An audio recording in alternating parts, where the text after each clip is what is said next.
So the move is finally done, but if you're like most people, you're still standing in a house full of boxes, still trying to figure out trash pickup, how to transfer your license, and where to find a decent coffee shop. And even though everybody is congratulating you and welcoming you to the city, you are quietly kind of wondering, why do I still feel so unsettled? And here's the part that nobody talks about, right? The first 30 days in a new city, they're everything. They can either make you feel confident and connected or completely overwhelmed and just ready to just kind of hide in your house and stay there all the time. So in today's video, I want to walk you through what to expect, what to kind of focus on, and then what to completely let go so you can actually start to feel at home here in Greensboro. And this is the exact roadmap that I give my relocation clients, and I hope it helps you breathe a little easier as well. Hello, my name is Lynette Selby, and I am a local realtor based right here in Greensboro, and I work with a lot of people relocating from other cities and other states. And I've seen the same thing happen over and over again. The hardest part isn't the move. Many think it's the move, but it really isn't. It comes after you move. That first month is where things can either fall into place and you start to feel at home, or they can kind of unravel and you feel completely overwhelmed. So let's make sure that you are set up for success so you can feel calm, clear, and settled one step at a time. So step one is to ground yourself at home before you kind of dive into exploring the new city or even meeting people. Let's start right where you are, and that's right at home. So get your essentials locked in first, and this means your utilities. So your water, your power, your gas, your trash, your internet, all the things.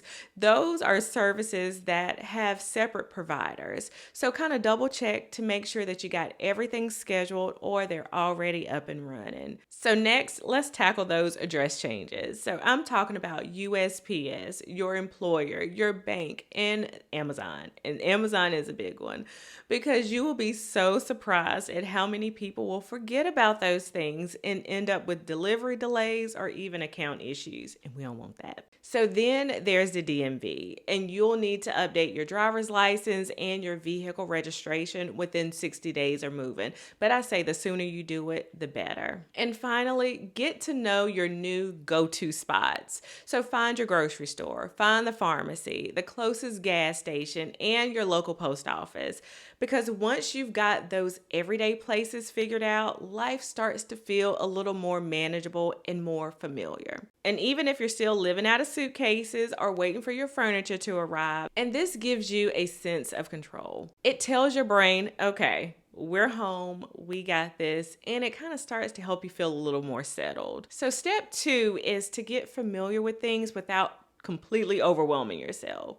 So once you're settled into your home base, it's time to start exploring, but not in a way that feels like pressure or completely overwhelming. You don't need to have it figured all out in a weekend.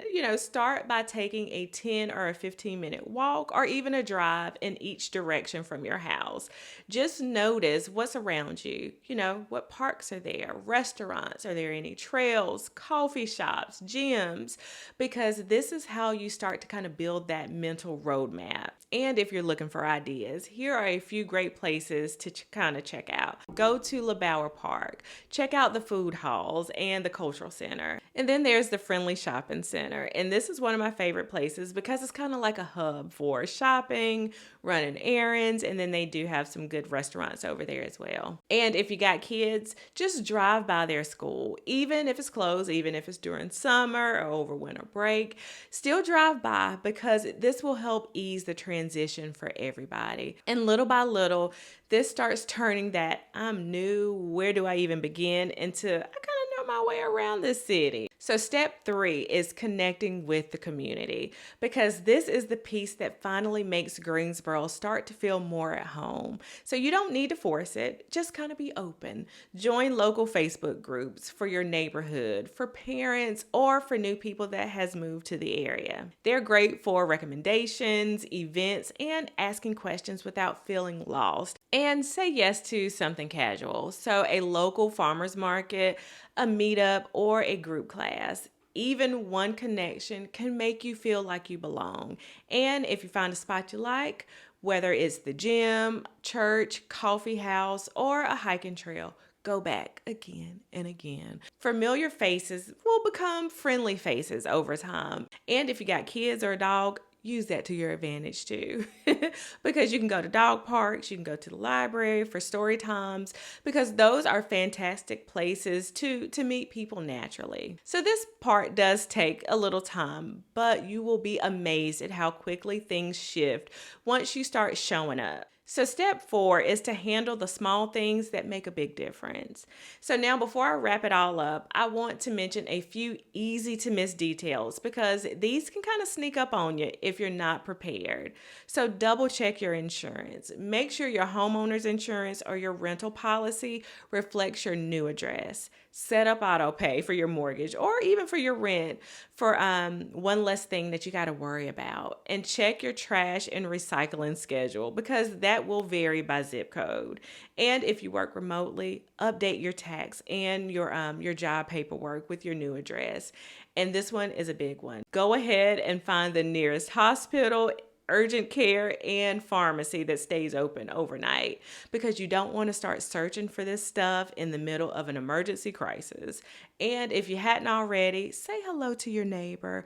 Even a little wave or a, hey, how you doing? I just moved into the neighborhood. Those little interactions can really go a long way. So I know this is a lot to kind of keep track of, and it's easy to forget something. So that's why I put everything that we talked about in this video into a simple step-by-step Greensboro Relocation Checklist. It includes all the essentials, plus local links, reminders, and a few extra tips that I didn't get to talk about in the video. And if you want your copy, it's free. All you got to do is click in the description box so you can download it. And, definitely keep it nearby as you settle into this amazing city. And if you are still trying to figure things out, or if you want to move to Greensboro, but you need help choosing, the right home, the right neighborhood, I would love to connect. So whether you are ready to buy or you're just starting to explore what's available, and you want to create a game plan that fits your timeline and your budget, all you got to do is click the link in the description box and schedule a call with me. It's no pressure. It's just a little quick casual conversation, and we'll see if I can help you and if Greensboro is a good fit for you. Greensboro is full of charm, community, and opportunity. And your first 30 days, they are your foundation. So if this video has helped you at all, I need you to do me a couple favors. Give it a like, subscribe to the channel for more tips on relocation and buying your first home, and be sure to grab that checklist below. My name is Lynette Selby. I am so glad you're here, and welcome to Greensboro. Y'all have a good week. Bye-bye.